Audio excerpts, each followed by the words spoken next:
오늘은 로마서 강해의 15번째 시간으로 결별, 그리스도 안에서의 새로운 시작이라는 제목으로 로마서 7장 1절부터 6절까지에 나타난 우리 하나님의 말씀을 전하겠습니다.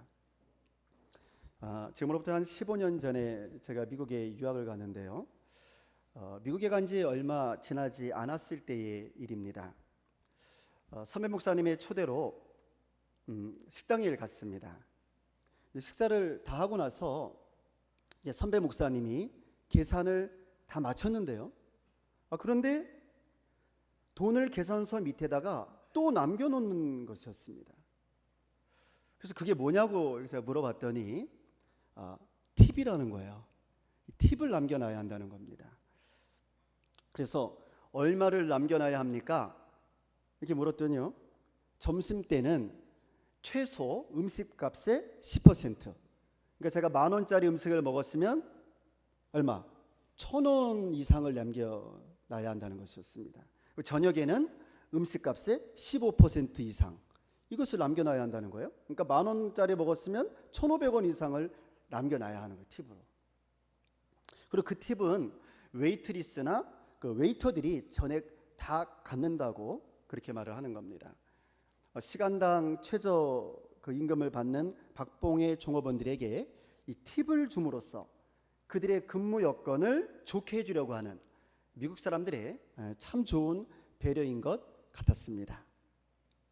그러나 사실 이러한 일은 한국에서는 상상도 할 수 없는 일이었거든요. 저도 처음에는 무척 어색하고 이 적응도 잘 안 되더라고요. 그러나 여튼 어떻게 합니까? 그렇게 해야 한다니까. 그래서 그때부터 저도 식당에 갈 때마다 팁을 놓고 나오곤 했습니다.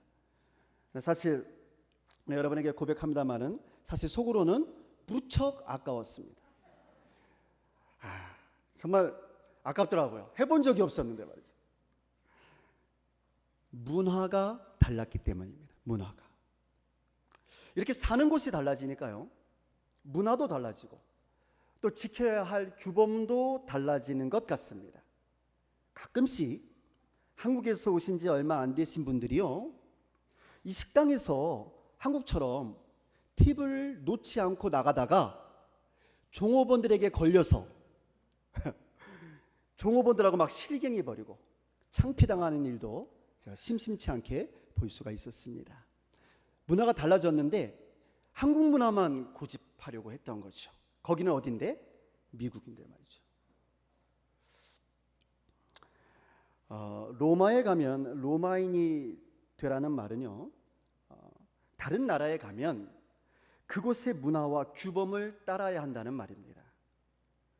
이전에 내가 살던 나라의 관습과 규범을 끝까지 고집하면 안 된다는 거죠. 환경과 문화가 바뀌면 이전의 문화와 나의 삶의 방식도 이제 달라져야 하는 겁니다.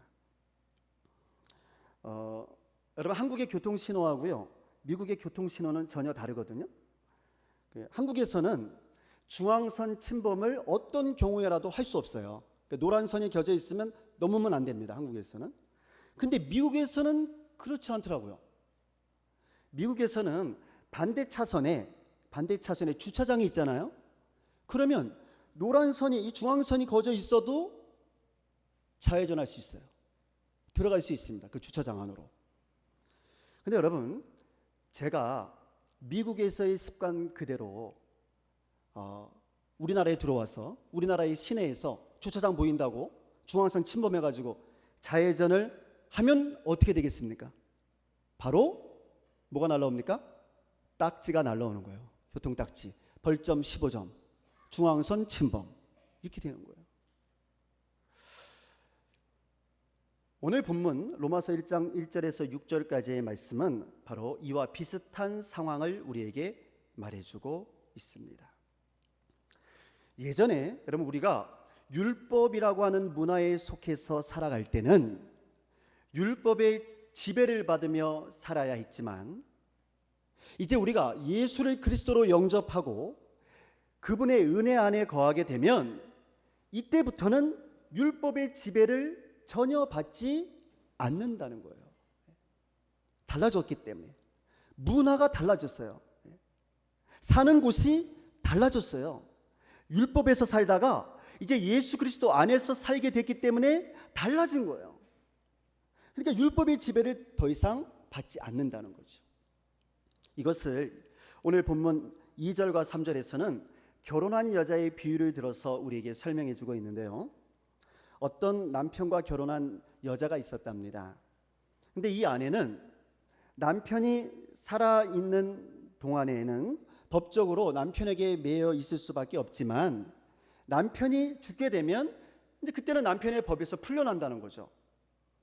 그러므로 남편이 살아있는 동안에는 다른 남자에게로 가면 이 여자는 간음한 여자가 될 수밖에 없지만 남편이 죽게 되면 그 법과 의무에서 해방되는 것이기 때문에 이 여자가 다른 남자와 결혼한다 할지라도 그 여자는 간음한 여자가 되지 않는다는 겁니다.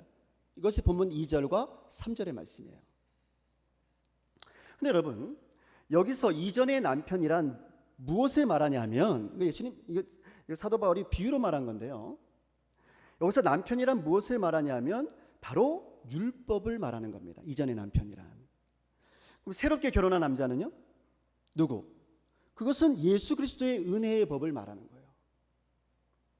따라서 내 안에 있던 율법이 죽게 되면 이제는 더 이상 율법의 법에 따라서 살 필요가 없어지고 이제 새롭게 내 안에 계신 예수님의 법, 그 은혜의 법에 비추어서 살면 된다는 겁니다.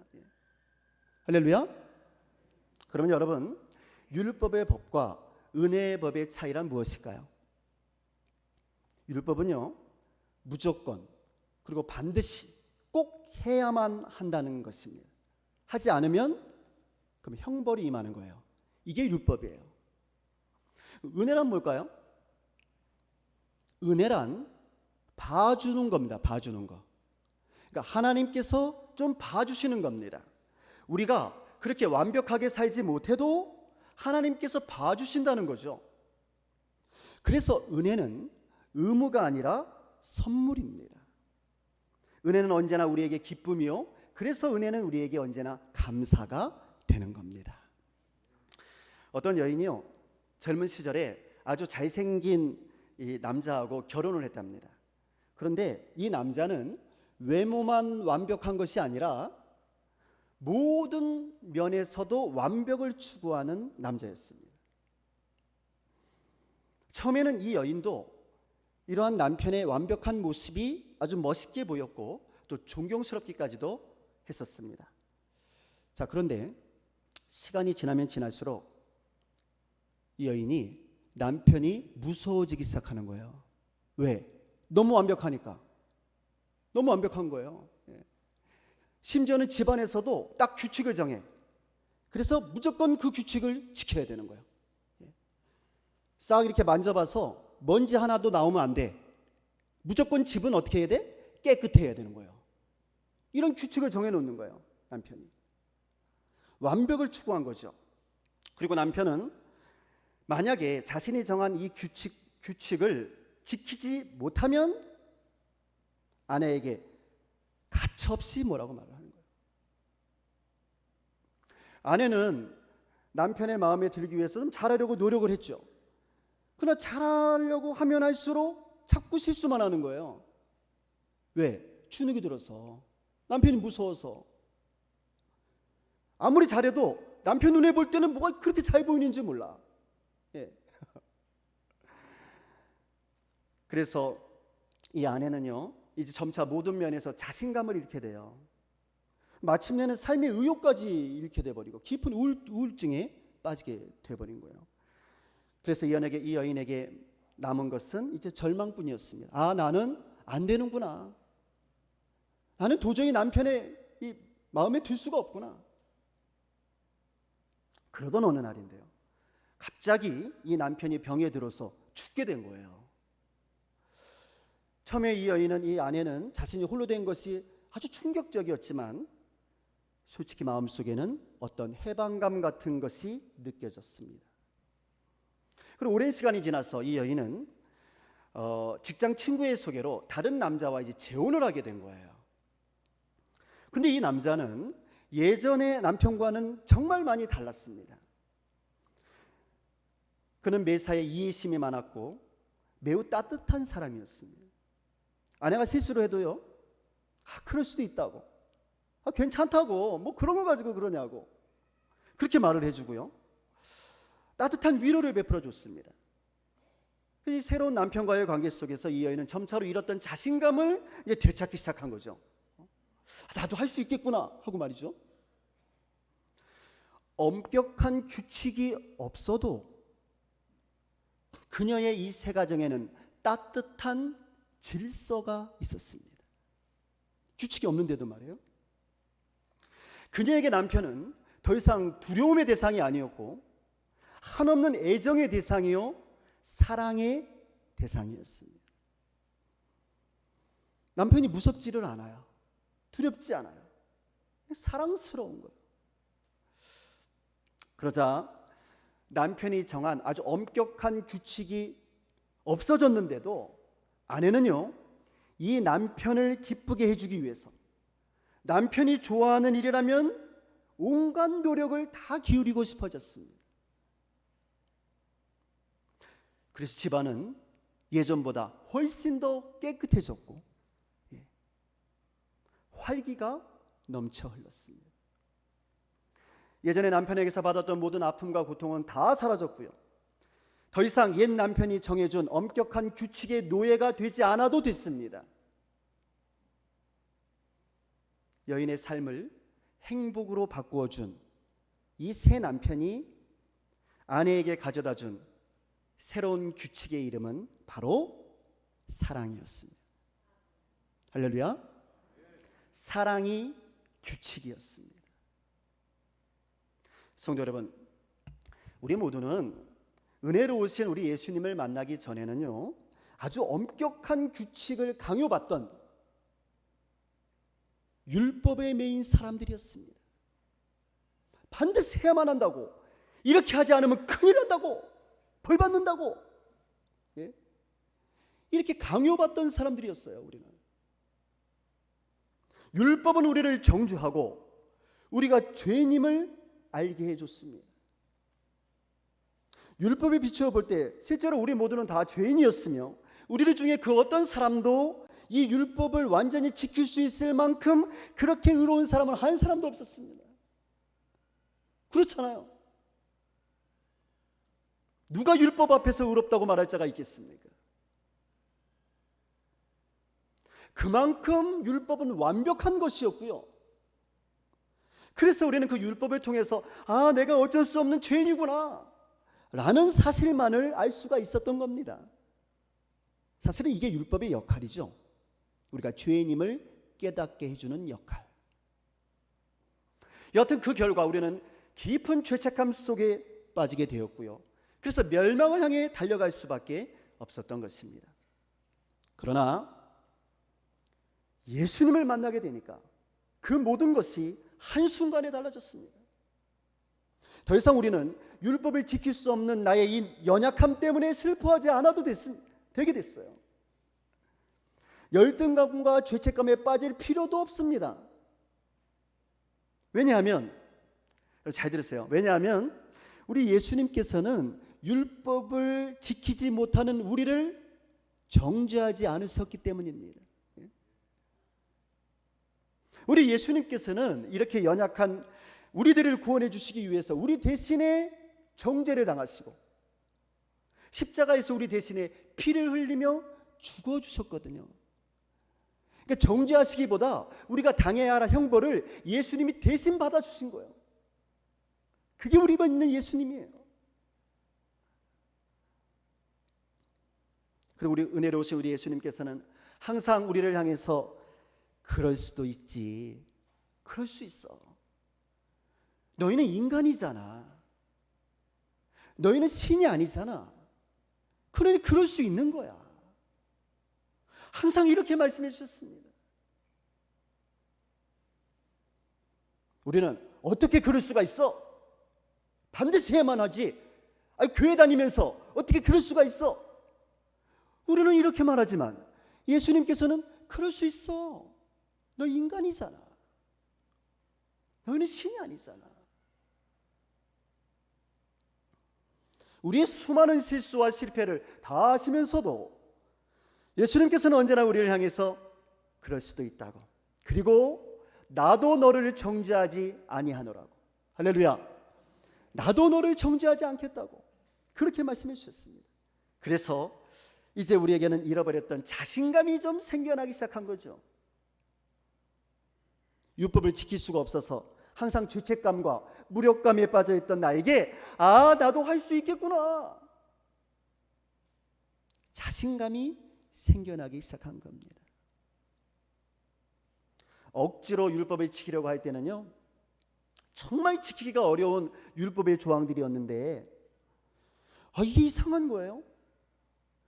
예수님 안에 거하게 되니까 예수님께서 주신 말씀과 계명들을 이것을 기쁨으로 지키고 싶어졌습니다.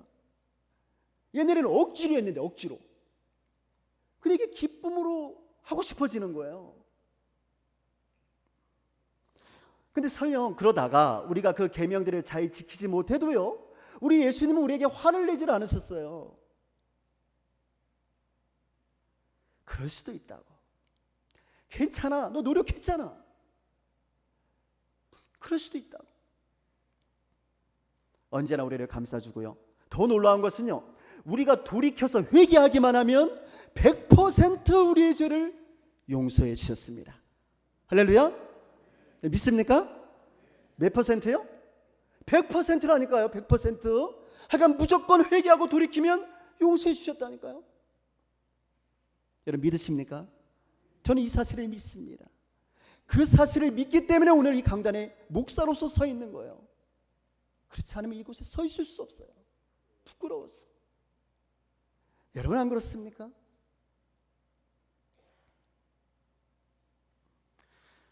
그래서 이제는 율법이 더 이상 우리의 삶을 지배하지 못하게 됐습니다. 이제는 예수님의 사랑과 은혜가 우리의 삶을 지배하게 된 줄로 믿습니다. 이 말씀이요, 오늘 본문 4절부터 6절까지의 말씀인데요, 먼저 4절입니다. 4절 말씀 여러분 잘 생각하면서, 강의 설교 시간이니까 말씀에 집중해서 같이 읽겠습니다. 그러므로 내 형제들아,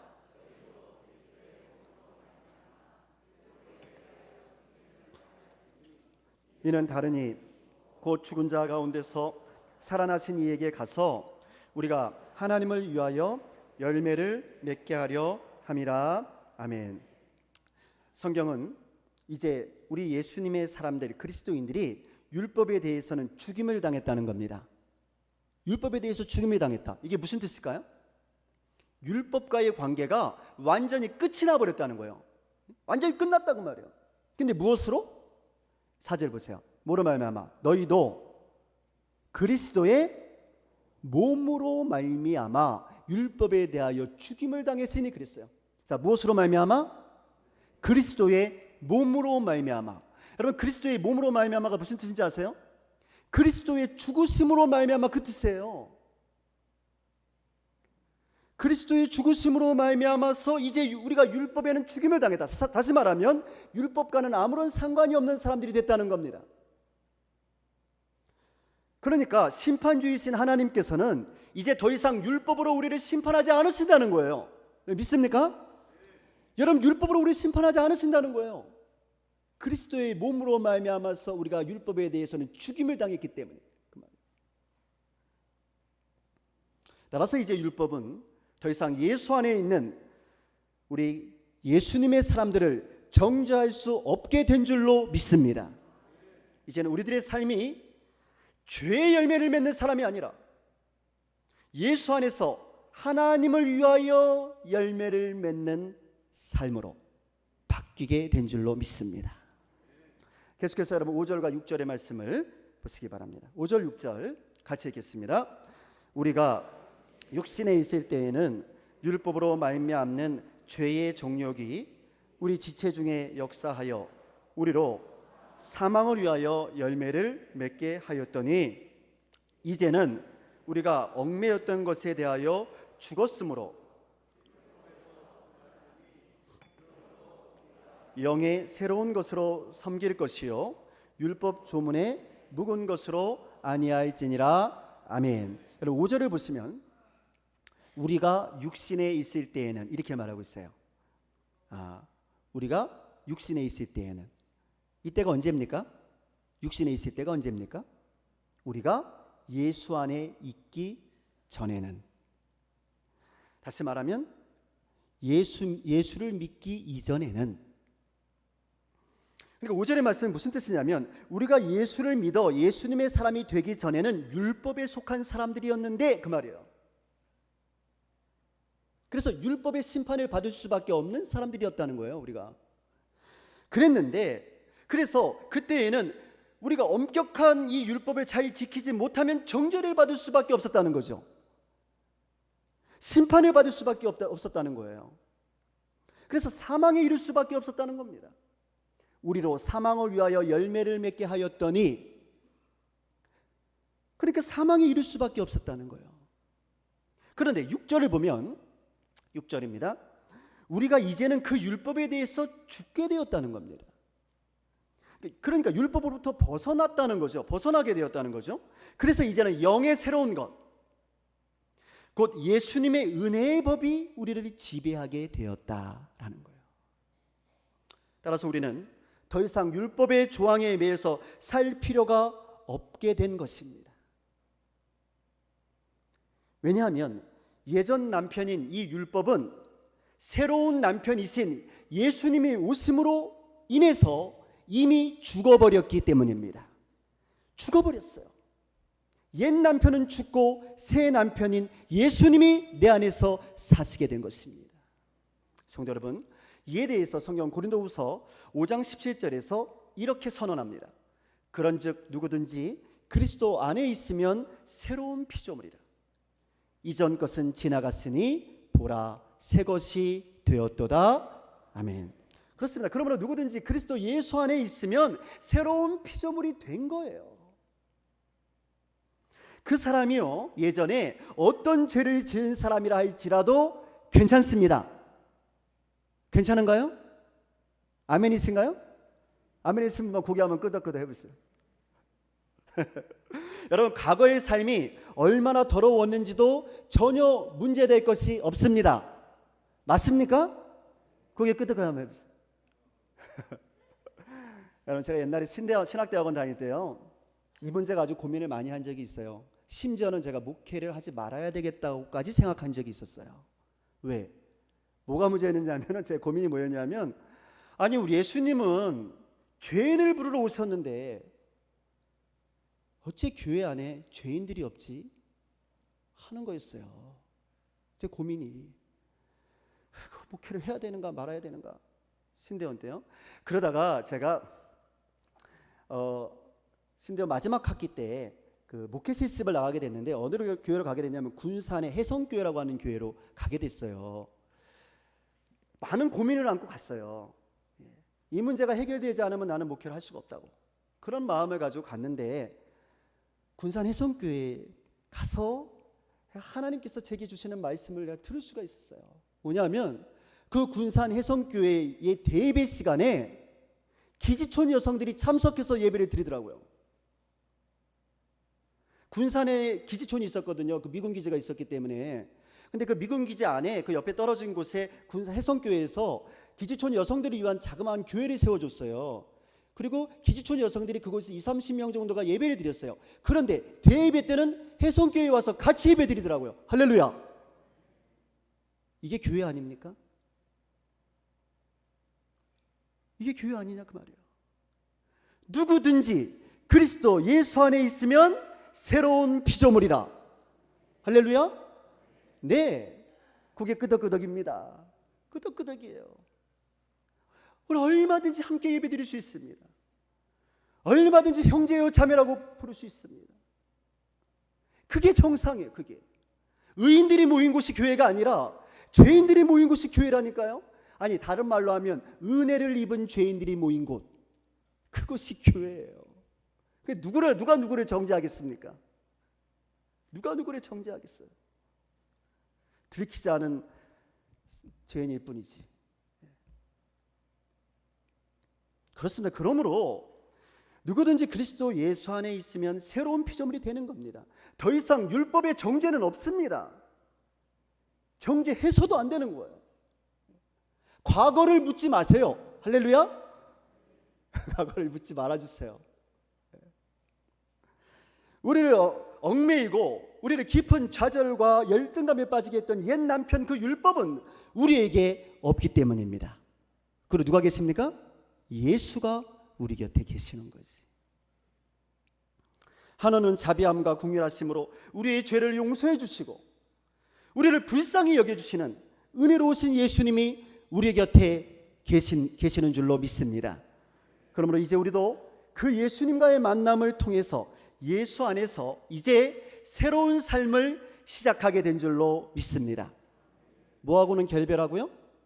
율법과는 결별하고 예수님과 새로운 시작을 하는 거예요. 은혜 안에서 말입니다.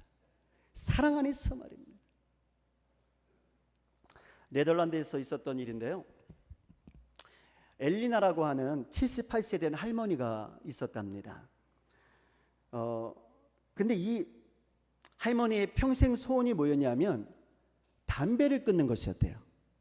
이 할머니가 얼만큼 담배를 오래 피웠냐면 28살 때부터 담배 피기 시작해가지고 78세까지 몇 년을 피웠나요?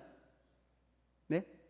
얼른 안 들어가세요? 50년 동안을 담배를 피신 거예요. 근데 담배를 피시면서도 이게 당신 몸에 좋지 않다는 걸 알아가지고 끊어야지 수도 없이 노력했다니까요. 의지를 가지고 한번 끊어보려고요. 담배 클리닉 뭐 이런 것도 해보고 하는데 안 된 거예요. 담배의 중독성이 있잖아요. 그러니까 어렵단 말이죠. 그러다가 이제 78세까지 됐는데 그러던 어느 날 이 엘리나 할머니가요 79세 된 제이슨이라고 하는 할아버지를 만나게 됩니다. 근데 이 할아버지하고 이게 연애를 하게 된 거예요.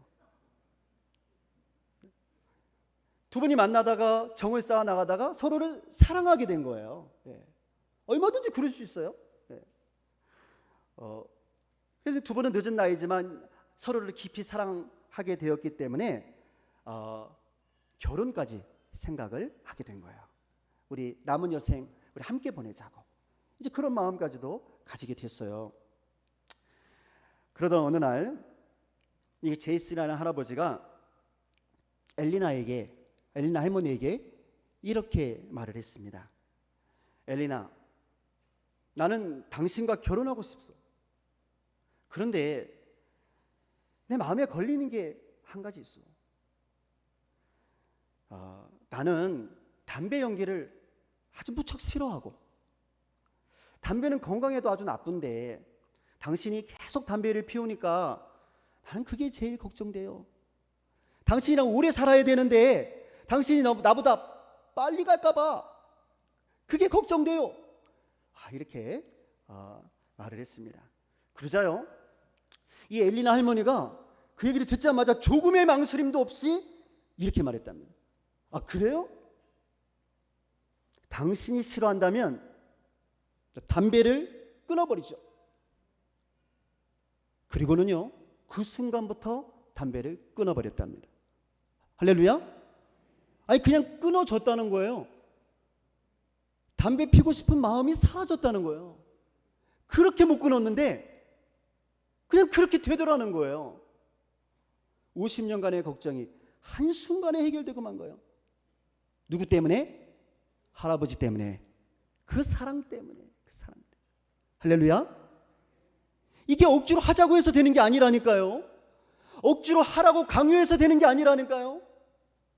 50년간에 끊지 못했다니까요.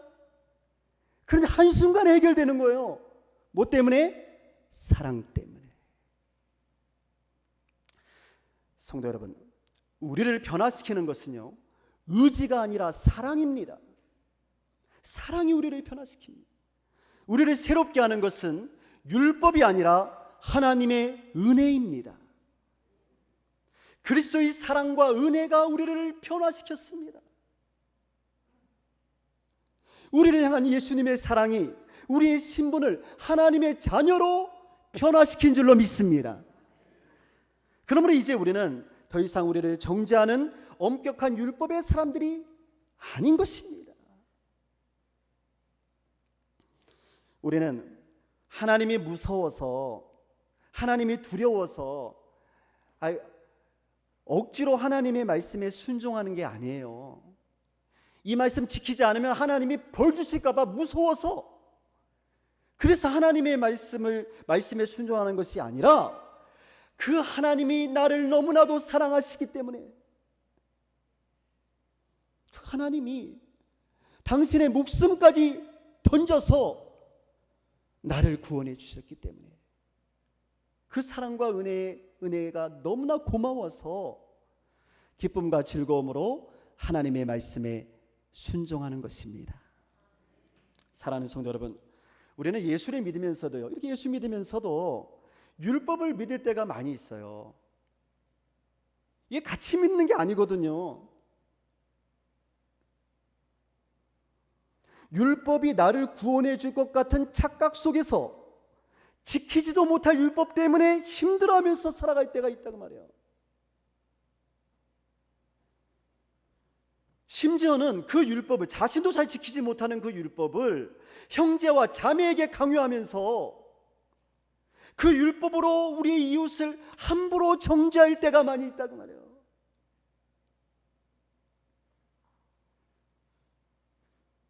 그러나 여러분, 율법 몇 가지 지킨다고 해서 우리가 구원을 얻는 게 아니거든요.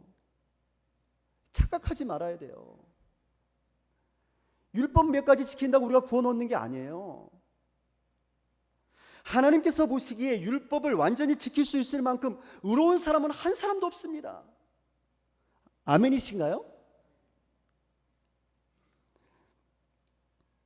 이제는요, 율법과 결별할 때가 왔습니다. 아멘. 율법과 결별할 때가 왔습니다. 바로 지금이에요. 언제까지 율법과 함께 살아갈 수는 없지 않습니까? 그 율법으로 인해서 고통받을 수는 없잖아요.